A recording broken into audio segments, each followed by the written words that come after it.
Well, for Alberta, setting aside the backdrop of global demand for oil and gas, the biggest risk I see is with levels of government failing to reach agreement on how pipeline infrastructure can be upgraded. At the level of real estate demand, it's clear that North America has become over retailed, and there's consolidation and disruption is clearly underway.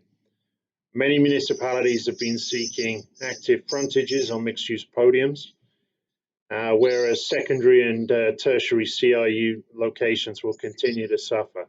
And we need to see flexibility on land uses that better respond or allow us to better respond to end user opportunities. That said, North America remains a key draw for lots of talent around the world, and I believe a positive immigration policy remains a key relative advantage, especially if we can avoid the social unrest we're seeing in cities south of the border. The challenges, I think, are twofold. On the macroeconomic level, I think the energy sector and the basic employer in Alberta around the energy sector plays a big part in making sure people want to rent space or find a place to live or to move to Alberta in general.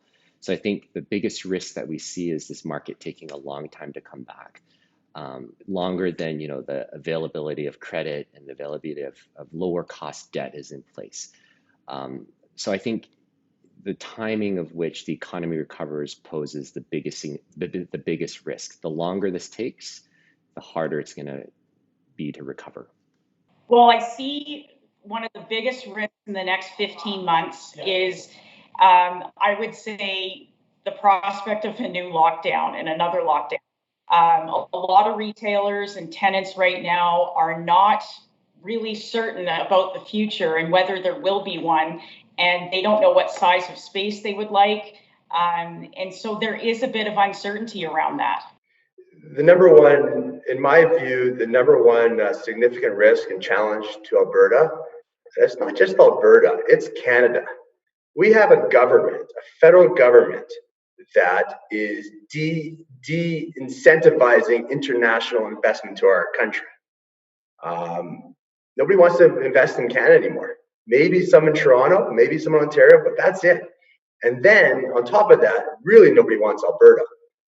So how do we attract investment to Canada and to Alberta especially? We make up a significant part of the GDP. 13% of our retail sales in Canada are from Alberta. For the longest time, we outperformed BC, and we just keep getting dumped on. People need to realize people need to come here. They're hesitant on investing in Alberta. They keep reading the papers, they keep reading the New York Times and the Washington Post.